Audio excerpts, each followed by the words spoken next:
a gente não está acostumado, né, com esse tipo de situação, né, de fazer um encontro online assim. Naturalmente, assim, ontem mesmo eu estava respondendo algumas questões de pastores, né, me perguntando, até eu, pastor Rubens, a gente conversou um pouco ontem também sobre algumas questões envolvendo cultos online, coisas do culto online e tudo mais, né? Então, assim, acaba sendo uma ferramenta que para nós é novidade e é diferente, né? A gente está numa igreja, numa sala, a gente poder conversar ao vivo, né? Mas eu queria começar esse tempo nosso aqui, e no final aí nós vamos orar e responder questões e tudo mais. Compartilhando esse texto de Mateus 1, 19 e 20, esse é um texto que, na verdade, uma das leituras minhas do Evangelho de Mateus, eu me deparei com essa parte do texto que é aquela história da natividade, né? Quando o anjo está falando com o José.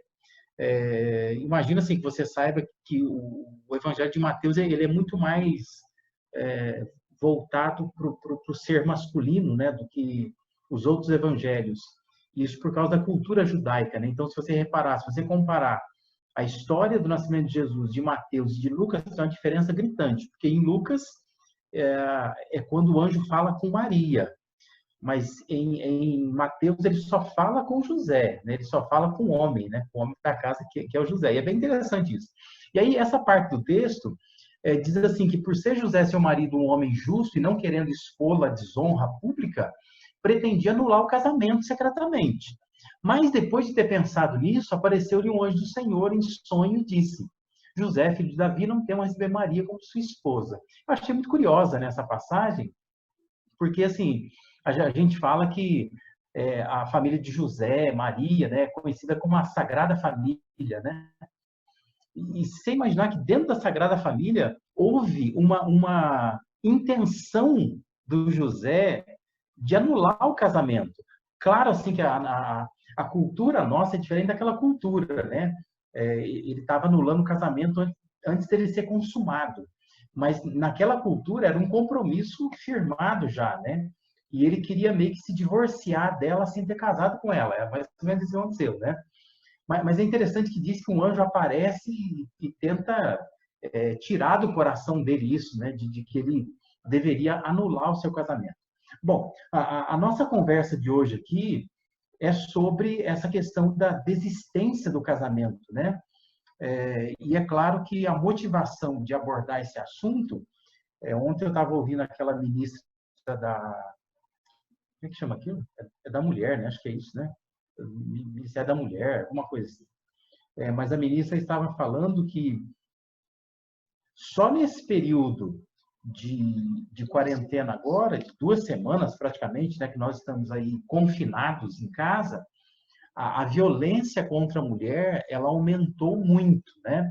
Eu imagino que você que está aí me ouvindo, você deva estar recebendo, como eu, um volume enorme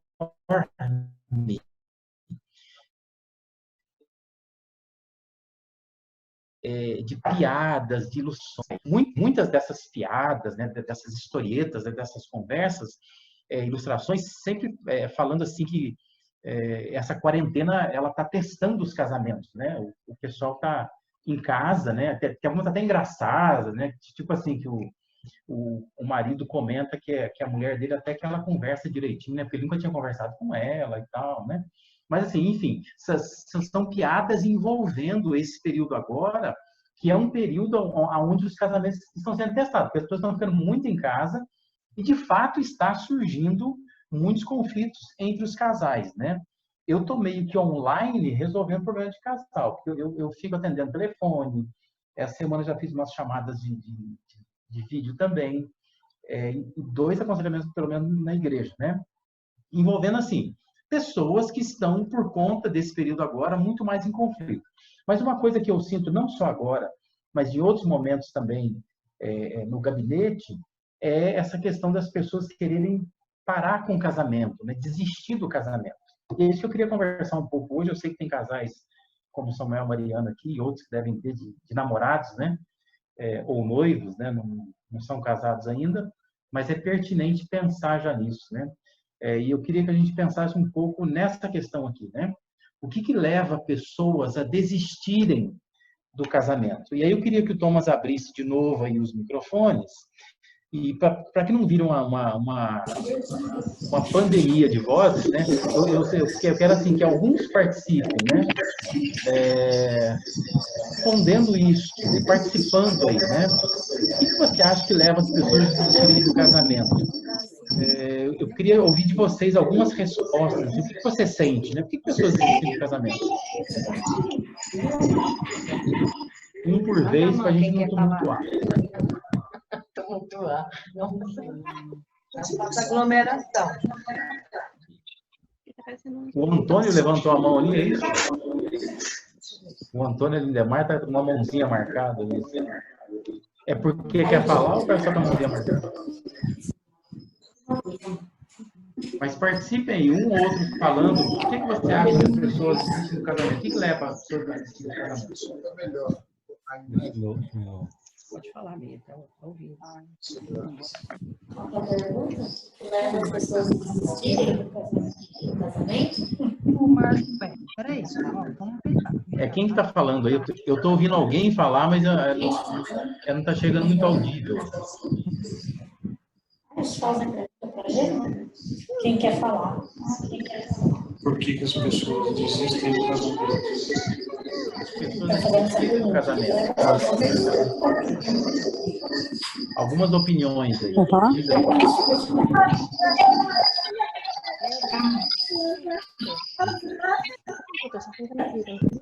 Está aparecendo mas não calma. Todo mundo se vê. Agora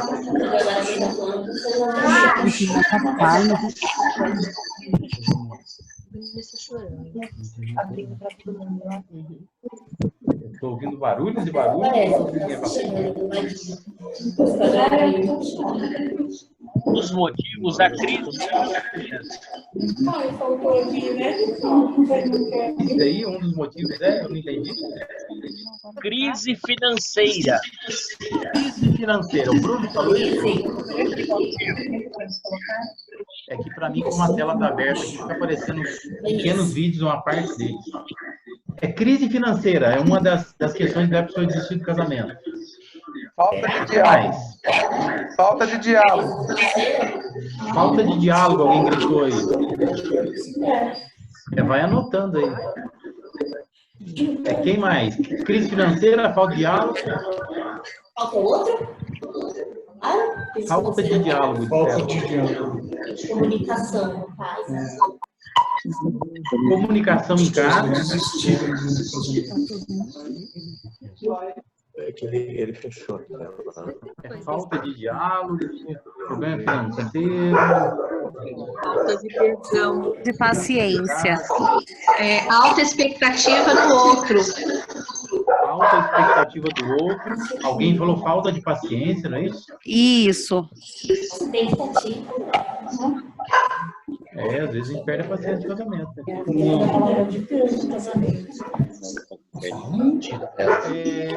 Falta de perdão. Oi, Antônio. Antônio quer falar? Na minha opinião, tudo se resume em falta de amor. Paciência. O Antônio está dizendo que tudo resume em falta de amor, né? O Ivanildo está falando. Paciência. Ele falou.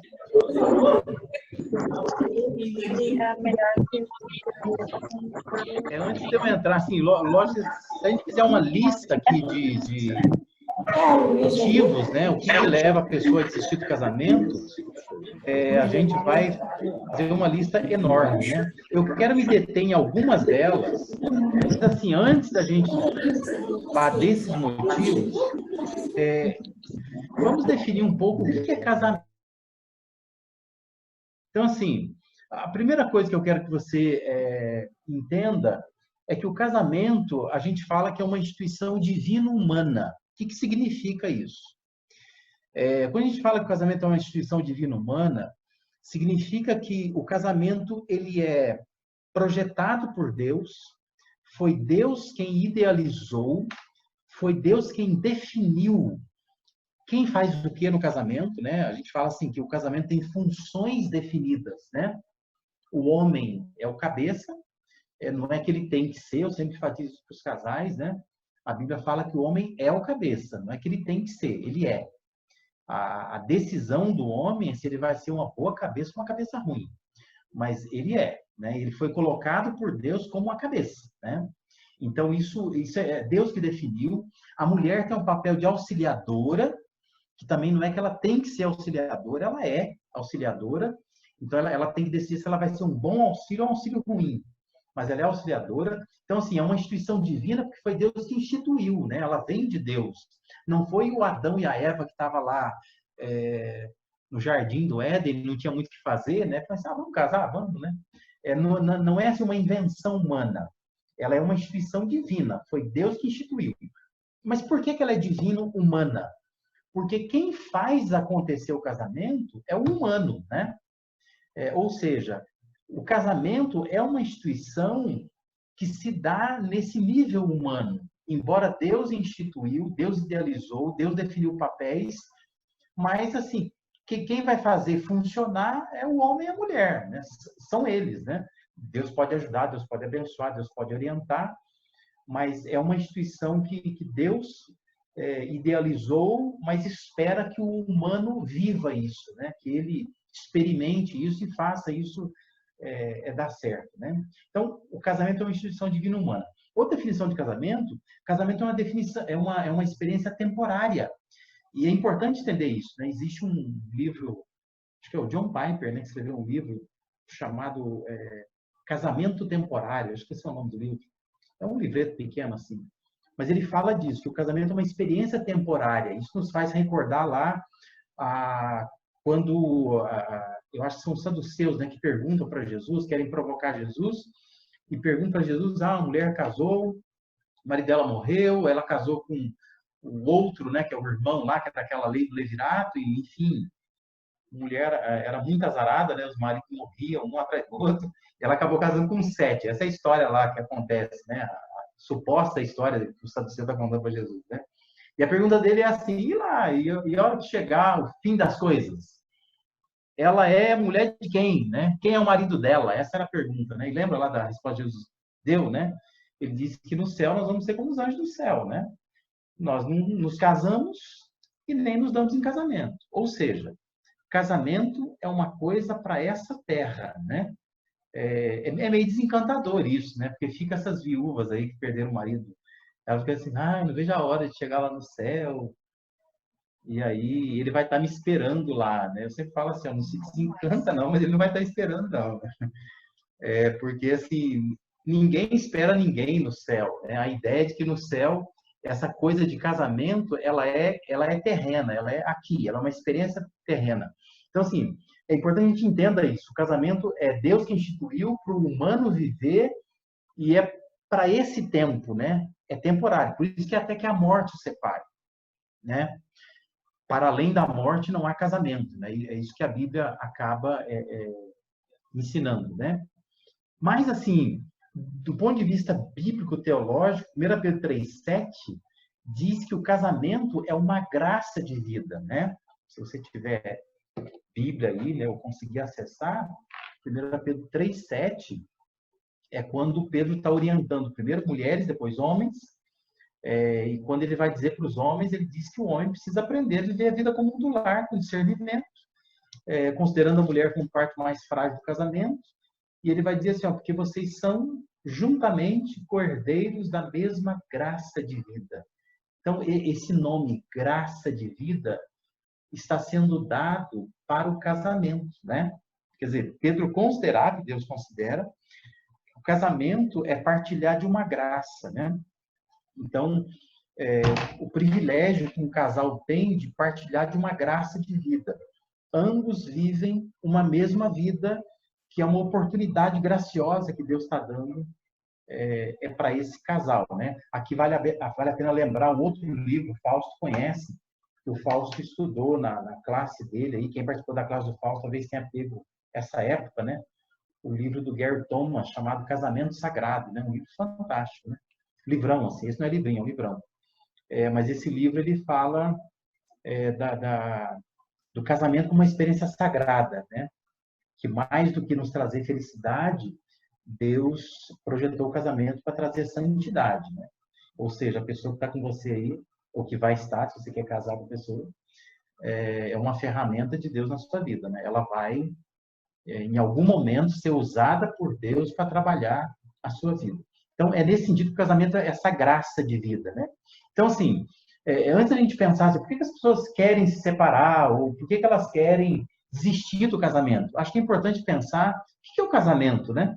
Porque talvez, assim, se as pessoas entenderem o que é o casamento, isso já ajuda a pessoa a pensar do que ela está querendo desembarcar, afinal de contas, né?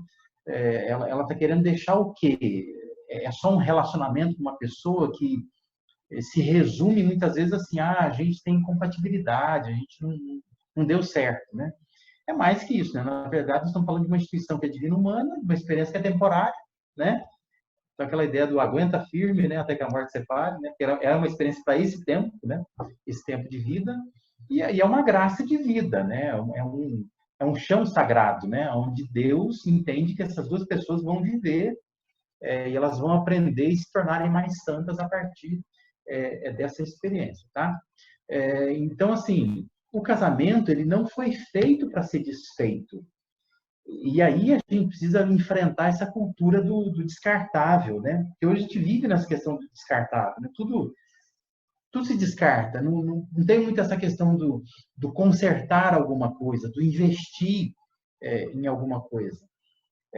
A gente já pensa em descartar. Então, nós precisamos lutar contra essa cultura. Entender assim, que o casamento, quando foi feito, não foi feito para ser desfeito, né? Malaquias vai dizer que Deus odeia o divórcio. O casamento não foi projetado para isso, né? Talvez haja casais que estão aqui, né, nessa sala virtual aqui participando, que já se divorciou, já vem de uma experiência de divórcio, está recasado, né? Eu sempre falo assim, isso é mais uma nuance da graça de Deus, né? Mas não é a regra. Deus não quer que seja assim. O casamento não foi feito para isso. O casamento foi feito para permanecer feito até que a morte separe. Ele não foi feito para ser desfeito. Então, nós precisamos aprender a enfrentar essa cultura do descartável. Nessa semana eu atendi um casal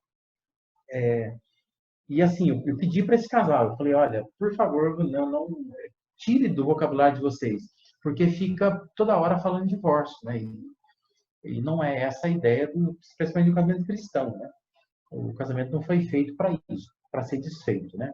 Bom, entendendo então o que é um casamento, né? Vamos entender então o que leva um casal, uma pessoa, porque às vezes não é um casal, é uma pessoa só, é um lado só. O que leva a pessoa a desistir do casamento? Como eu disse antes, a lista é grande, tá? A gente pode assim pensar num monte de motivos, mas eu selecionei. Quantos vocês acham que eu selecionei? Quem me conhece sabe, né? 3, né? Apenas 3, né? Mas assim, a gente podia falar de 4, 5, 10, 1, 2, né? Mas assim, como tem bastante, eu estou reduzindo a lista para 3, eu acho que didaticamente nos ajuda. Eu não sei se são os 3 mais importantes, vamos dizer assim, isso vem da experiência do gabinete, tá? Naquilo que eu lido sempre com casais, com essa possibilidade de romper o casamento, eu percebo, né, esses 3 motivos. Vamos a eles, então. O primeiro motivo é a solidão. É quando a pessoa está se sentindo só no seu casamento. É isso que leva a pessoa a pensar assim, eu vou desistir desse casamento. Porque ela está se sentindo sozinha no casamento.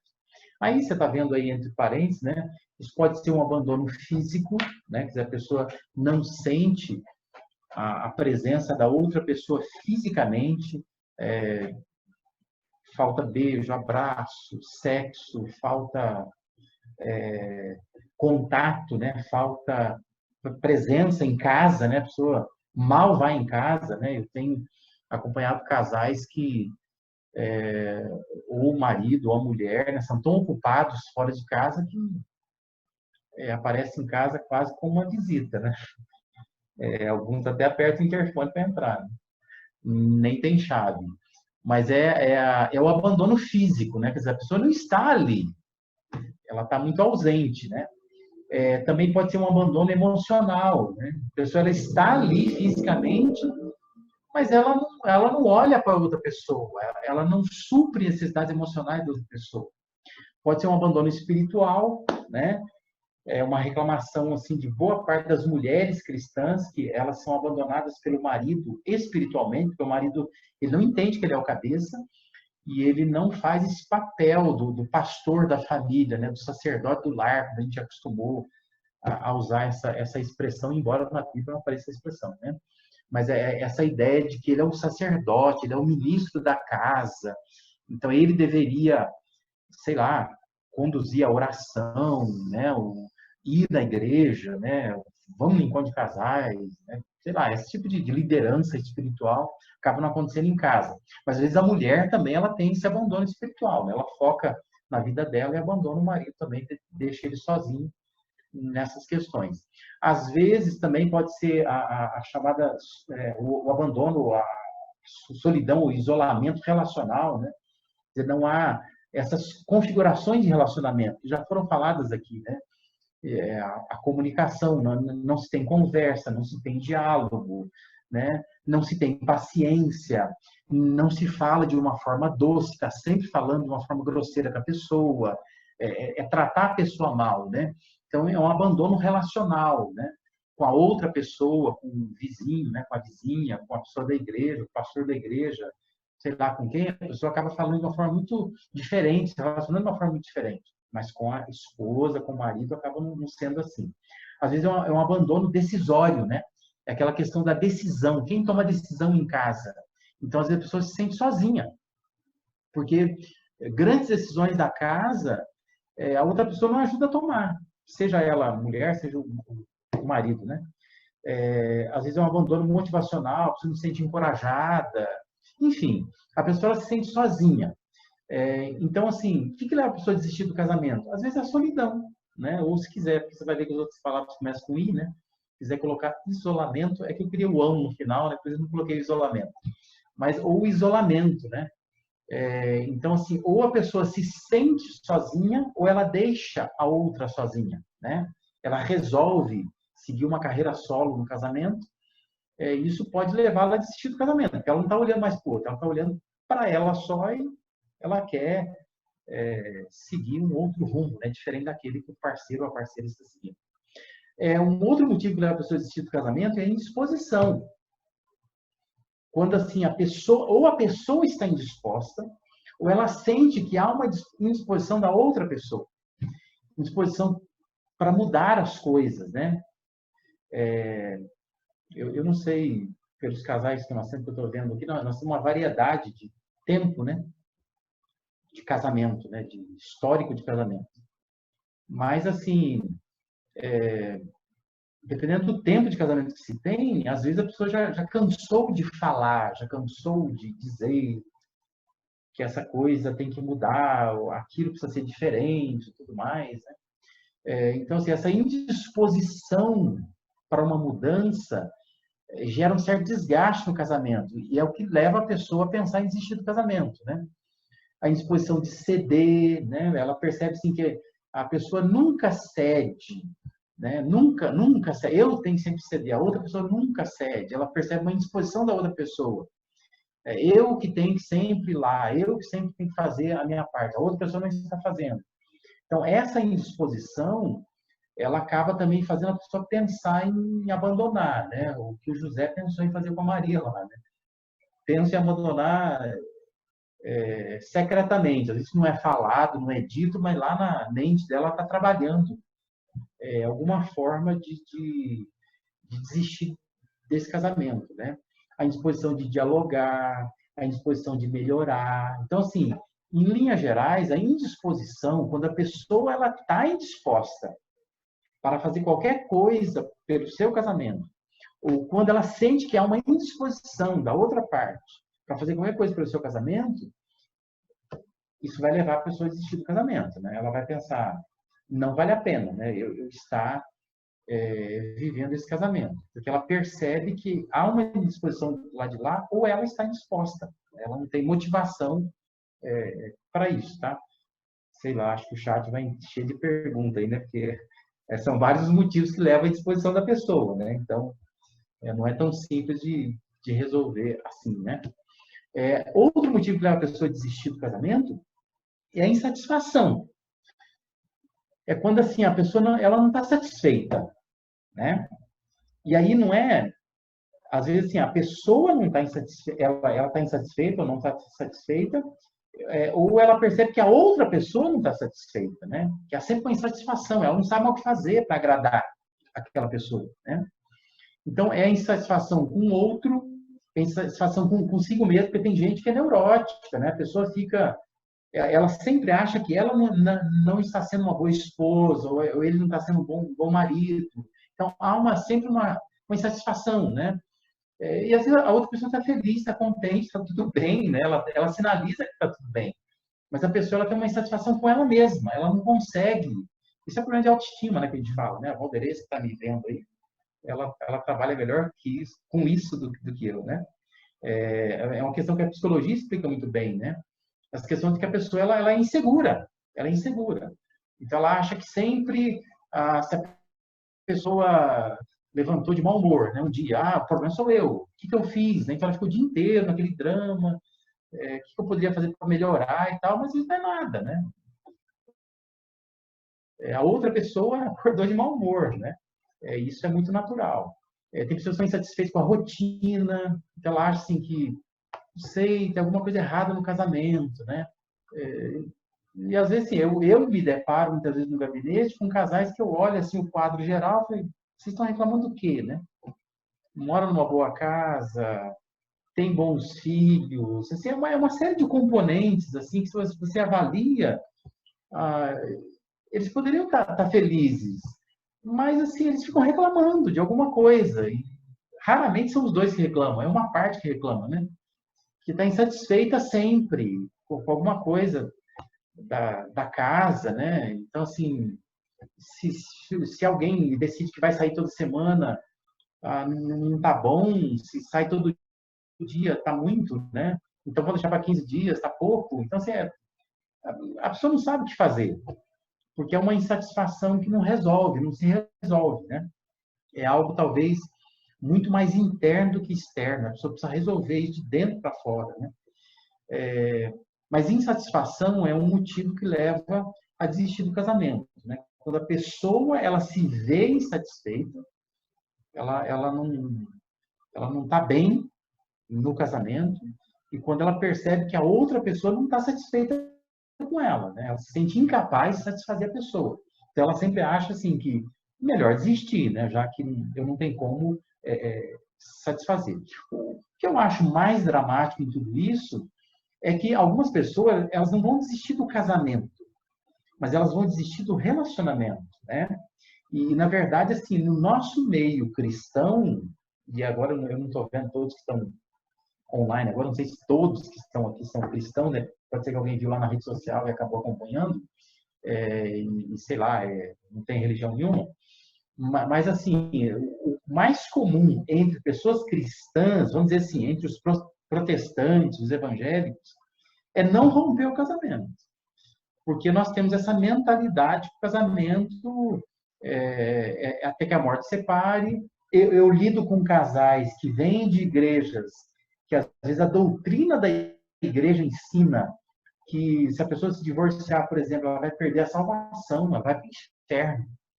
Então, se a pessoa ela não sai do casamento, e às vezes ela nem sai porque ela não aguenta mais, ela não sai porque ela está com medo de ir para o inferno, né? Porque a doutrina dela diz isso foi embutido na cabeça dela. Mas assim, o mais comum é que as pessoas não saem do casamento, mas elas saem do relacionamento. E isso eu acho muito mais dramática, é uma situação muito mais dramática. Porque as pessoas elas vão ficar, elas ficam no casamento, ficam na casa, ficam nesse projeto, né, de estar junto, de morar no mesmo apartamento, na mesma casa, de criar filhos e tudo mais, mas elas estão isoladas, elas estão indispostas, elas estão insatisfeitas, né? Então, assim, são pessoas que elas estão sozinhas num canto, elas estão convivendo com o marido, com a esposa, mas elas estão isoladas, elas continuam indispostas, porque elas não estão fazendo nada, mas nada mesmo pelo casamento. Elas estão, na verdade, aguardando, né, aquela experiência temporária acabar, né? Mas elas não estão assim, dispostas nem a mudarem alguma coisa, nem a esperar que a outra mude ou ajudar a outra pessoa a mudar. Ela não está com essa expectativa e elas estão insatisfeitas, né? Então, elas permanecem no casamento, mas elas desistem do relacionamento. O relacionamento, ela já não investe mais, né? Ela não vê possibilidade de mudança, elas acabam estando no local, né, no espaço do casamento, mas elas não estão, de fato, de coração ali. Aquela ideia da criança rebelde, né? Que às vezes o pai e a mãe desassenta, né? A criança diz que ela está sentada, o corpo está sentado, mas a alma está de pé, né? Mais ou menos isso. Né? Essa ideia de que a pessoa está, mas não está, né? Ela está ali, mas não está. Bom, pensando nessas coisas, eu fico vendo aqui um monte de gente anotando, né? Estou gostando de ver, anotando, fazer uma anotação. Espero que isso não devolva para mim depois, né? Faz um monte de anotação e depois me ajuda a resolver isso aqui. Ainda está anotando tudo aqui também. Algumas sugestões, né? O que eu quero deixar algumas coisas práticas aqui para a gente pensar e sempre no gabinete eu falo que eu sou muito mais um provocador do que um solucionador de problemas. Eu provoco, mas aí nessa provocação você acaba conversando e se motivando, aí o casal acaba resolvendo, né, algumas questões. Primeira coisa, assim, entenda que quando a gente fala de casamento, nós estamos falando de uma experiência de convivência, tá? Se casamento fosse só a gente participar de uma cerimônia e só contato sexual, seria diferente, né? O mais dramático do casamento não é o contato sexual. Claro que para alguns será, né? Mas geralmente isso é decorrência da convivência. O mais dramático para nós é a convivência. Esse é o grande desafio do casamento. Porque o casamento você tem que viver a sua vida, você não pode se anular, isso não é bom, não é saudável. E você tem que conviver. E essa talvez seja a parte mais difícil do casamento, né? Porque você tem que viver a sua vida, mas você tem que conviver com alguém, né? Outro dia eu estava falando numa igreja lá em Bauru, o pessoal ficou dando risada de eu falar, mas é verdade, se você casasse com uma pessoa morta, seria mais fácil, né? Porque, assim, você casaria com alguém que está estático, alguém que não se move, alguém que não responde, alguém que você põe aonde você quiser, né? Mas o problema é que você está casado com uma pessoa viva. Pessoa viva, ela se mexe, ela tem cheiro, ela reage ao que você fala, ela te incomoda, te irrita, né? Ela flutua nas emoções, ela é instável, né? Então, assim, é muito complicado isso, porque você convive com alguém. Então, assim, a convivência no casamento, ela é a experiência mais desafiadora. E por isso que agora, né, nesse período de quarentena, acaba emergindo, né, um monte de problema entre casais. Por quê? Porque nós estamos convivendo muito mais, sendo obrigados a conviver muito mais. Então, entenda, convivência, ela envolve a prática de amor e respeito. Não tem jeito. Se você perder essas duas coisas no casamento, a convivência vai ficar difícil, vai se tornar difícil. E isso vai derrubando outras áreas do casamento, né? Porque, assim, se você tiver uma boa convivência com a pessoa, se houver amor e respeito, se tiver um problema financeiro, por exemplo, vocês atravessam juntos, né? Se tiver um problema sexual, vocês atravessam juntos, né? Se falhar a comunicação, vocês conseguem estar juntos, porque vocês convivem muito bem. Mas quando falta o amor e o respeito, vai complicando muito a relação entre o casal. Então, Uma sugestão que eu dou, se você está, não sei como você está, né? E é claro que aqui eu duvido, né? Que alguém vai acabar dizendo assim, eu tô desistindo do casamento já, viu? Acho que não, né? A nossa tendência é mais introjetar isso aqui dentro do que botar isso para fora. A não ser num horário de briga, de conflito, você acaba jogando isso em cima da pessoa. Mas, assim, se você tiver na sua mente pensando assim, eu estou desistindo do meu casamento, pensa assim, que você precisa resgatar a convivência boa no seu casamento. E isso envolve a prática de amor e respeito. Não tem jeito, né? Vocês precisam praticar amor e respeito. Não há outro remédio. Não existe um pó mágico, uma oração forte, alguma coisa que se faça que vai assim, resolver a convivência. Precisa melhorar a convivência. E melhora a convivência amando mais a pessoa e respeitando mais. Entendendo, claro, que amor envolve escolha, práticas, né? Não é só verbalização. Né? Respeito, você sabe o que é. Outra sugestão que eu quero dar, não fale em separação se o seu objetivo é transformação. A maioria dos casais que eu lido fala de separação, mas não quer separação. Está falando de separação, mas o que quer é uma transformação. Então, assim, se você quer transformação, fale de transformação. Não fale de separação. Porque os casais aprenderam a usar essa coisa do separar-se como uma espécie de ameaça, né, de arma. Eu falo para ver se a pessoa muda. Isso não funciona. Aliás, isso é perigoso, né? Muito perigoso. A pessoa fala assim, não, eu vou embora então, né? Vai que o outro fala, então vai, né? Como é que fica a situação, né? Então, assim, muito perigosa essa estratégia que às vezes a gente quer usar, que o objetivo, o propósito que nós temos é que o casamento mude. É isso que você quer. Mas você fica falando que vai separar. Então, não fale em separação se o que você quer é transformação. Se você quer transformação, busque ajuda. Se empenhe por transformação, né? Quem já me viu fazendo casamento, praticamente, quem eu já fiz casamento, que está aqui, né, que eu até participei da cerimônia e fiz, sabe que praticamente toda, se não toda a cerimônia de casamento, em algum momento da cerimônia, ou no final dela, eu digo assim, haja o que houver, fiquem juntos, né? Não importa o que vai acontecer, fiquem juntos. Não fique falando em separação se você quer uma transformação. Busque a transformação, né? É difícil, a pessoa está indisposta, eu estou insatisfeito, a pessoa, sei lá, ela é tão insatisfeita que não consigo atingir essa meta que ela traçou para ela lá.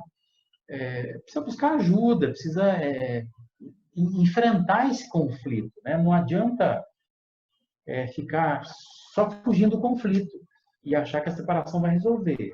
Não vai resolver, né? Porque, na verdade, não é o que você quer.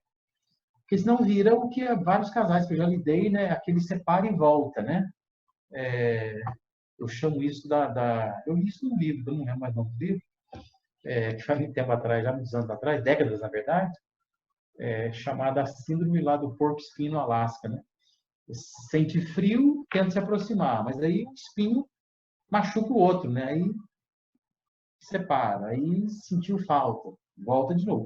Você deve conhecer algum casal que é assim, né? Que vive nesse separa, volta, separa e volta. Ninguém acredita mais, né? A própria família, muitas vezes, os familiares não acreditam, o cônjuge não acredita mais, então se torna muito complicado. Então, não fale em separação visando transformação. Quer transformação? Busca transformação, né? Não fica falando em separação só como um instrumento de ameaça. E uma última sugestão, se coloque no lugar do outro, né? Filipenses 2, versos 3 e 4. Deixa eu pegar minha Bíblia aqui, porque eu quero ler o texto na versão que eu tenho aqui. Mas Filipenses 2, 3 e 4 é um texto assim, que não é para casamento, né? Não é para casais. Mas é um texto que fala sobre vida cristã. E se o cristão vive isso vai ecoar no seu casamento, né? Eu acho que a gente precisa parar com essa ideia de que eu preciso ir na Bíblia buscar texto que fala sobre o casamento. Não, se você viver o que a Bíblia fala, isso acaba, em algum momento, atacando o seu casamento, né? Eu sempre falo para os casais que a maioria dos casais não tem um problema direto do casal, entre o casal, né, com o cônjuge. Na verdade, o problema é com Deus, né? Se cada um corrigir diante de Deus o que tem para fazer e pratica o que tem que fazer, o problema está resolvido, porque a gente está resolvendo entre o casal, mas obedecendo o que Deus está falando, tá? Então, Filipenses 2, 3 e 4 diz assim: nada façais por rivalidade, a versão que estou lendo aqui diz assim, ou por vanglória, mas por humildade, estimando cada um aos demais superiores a si mesmo, não tendo em vista cada um apenas no que é seu, né? Mas também cada qual no que é dos outros, né? Eu acho muito interessante o que o texto propõe dizer. Esse é o texto que você conhece muito mais, talvez, do versículo 5, né? Seja a atitude de vocês a mesma que houve em Cristo Jesus, falando de humildade. Mas, assim, o que eu quero que você pense aqui é que muitos casamentos se tornaram espaços competitivos, né? A pessoa está tentando competir. Não é pouco, né, o número de casais que eu lido, onde eu tenho que dizer para a mulher: deixa o seu marido ser homem, só ele ser homem. Porque é complicado, porque às vezes são dois homens na casa. A mulher, ela não consegue deixar ele ser um homem. Ele é o homem. Então, ele vai agir como homem, vai ter perfil de homem, vai viver como homem. Ele é homem. Deixa ele ser homem. Não queira ser homem como ele. Ou, às vezes, a mulher não quer que ele seja homem. A mulher quer que ele se comporte como uma mulher, né? Então, ela quer duas mulheres dentro de casa. Não funciona. Tenta se colocar no lugar do outro. Como é que o outro se sente se você está nessa competição, nessa rivalidade, né? Às vezes é para o lado do homem, né? O homem ele não tem postura de homem e ele acaba querendo assim que a mulher ela seja como se fosse um homem. Ela não é. Ela não pode agir como um homem, né? Porque ela é mulher. Ela foi feita para ser mulher. E ele não pode querer se portar como uma mulher, porque é homem, né? Então você é homem, você precisa agir como um homem. Mas tenta assim, se colocar no lugar da outra pessoa, entender como é que a pessoa se sente, se ela é tratada como você está tratando, né? Muitas vezes com indiferença, muitas vezes sempre se preocupar com as necessidades, sem dialogar com a pessoa, sem dar atenção devida, né? Então, assim, tenta se colocar no lugar do outro. E aí, ó, o que eu acho maravilhoso no texto aqui é quando diz que você considerar o outro superior a você. Imagina o que isso traz no casamento se a Hélia, por exemplo, ela me considerar como superior a ela. Mas eu também me considerar que a Hélia é superior a mim. Ambos vão ter uma atitude diferente, né? O que se tem muito hoje nos casais é essa coisa de um empina sobre o outro, né? Um empina o nariz sobre o outro. Aí é complicada a convivência. E isso vai desgastando o casamento. Vai chegar um momento que a pessoa vai pensar em desistir, né? Por conta disso, porque ela não vê outra solução. Porque a outra pessoa nunca se inclina, nunca reconhece o erro. E parece que aquela pessoa que está tentando lutar pelo casamento, ela se sente meio refém na mão do outro, né? E isso acaba sendo uma experiência muito, muito frustrante, né? Então, assim, o nosso tema de hoje não desista do casamento, insista nele. Como é que você vai insistir? Vai insistir lutando por essa convivência, empregando amor e respeito, vai insistir buscando uma transformação real, não estou falando de separação, se a sua intenção é outra, né? Não é separar. Vai buscar, né? Então, assim, insista assim, né? Não, precisa mudar, não é só a pessoa que vai mudar, eu também vou mudar. Relacionamento custa, todo relacionamento custa, né? Isso é relacionamento profissional, na igreja, no casamento não vai ser diferente, pais e filhos também, né? Custa. Então, custa a gente tentar mudar, né? Mudar a gente e mudar o outro também.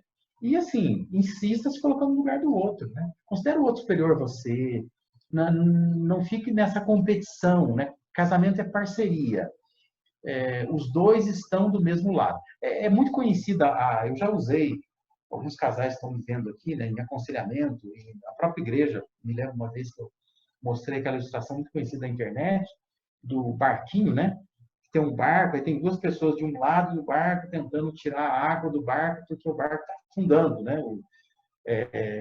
Furou na ponta de lá, né? Acho que é na popa, né? Aí na proa você tem duas pessoas, e aí uma diz para a outra assim, ainda bem que está do nosso lado, né? E de braços cruzados ali, criticando só e só observando, né? Só que assim, você olhando a ilustração, você pensa o quê? Tolice, né? Porque o barco vai afundar, os dois vão ser prejudicados.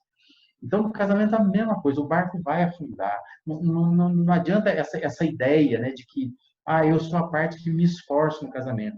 Toda vez que alguém chega no meu e diz assim, eu sou a parte que se esforça no casamento, eu sempre digo, eu duvido, né? Eu duvido. Porque se eu chamar outra pessoa, ela vai dizer que ela também é a parte que se esforça. Então, assim, pensa nisso, né? Ambos têm que se esforçar nesse relacionamento. Ambos têm que insistir no casamento. Então, você precisa aprender a se colocar no lugar do outro. Entender que os dois são parceiros. Os dois são no mesmo barco. Se eu não faço a minha parte, o barco vai afundar. Os dois vão afundar, né? Não tem jeito, né? Então, assim, eu tirei aqui o PowerPoint, tá? Se alguém quiser o PowerPoint depois, me fala que eu dou um jeito de mandar, tá? O arquivo aí.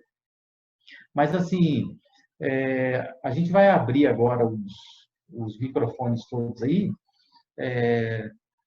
mas a ideia é que você insista, né? Não desista, insista. Você vai perguntar se é fácil, né? Será que alguém já perguntou isso? É fácil? Não é. Não é fácil. Se fosse fácil, eu não precisaria nem fazer isso, aconselhar casais, né? Seria muito tranquilo, né?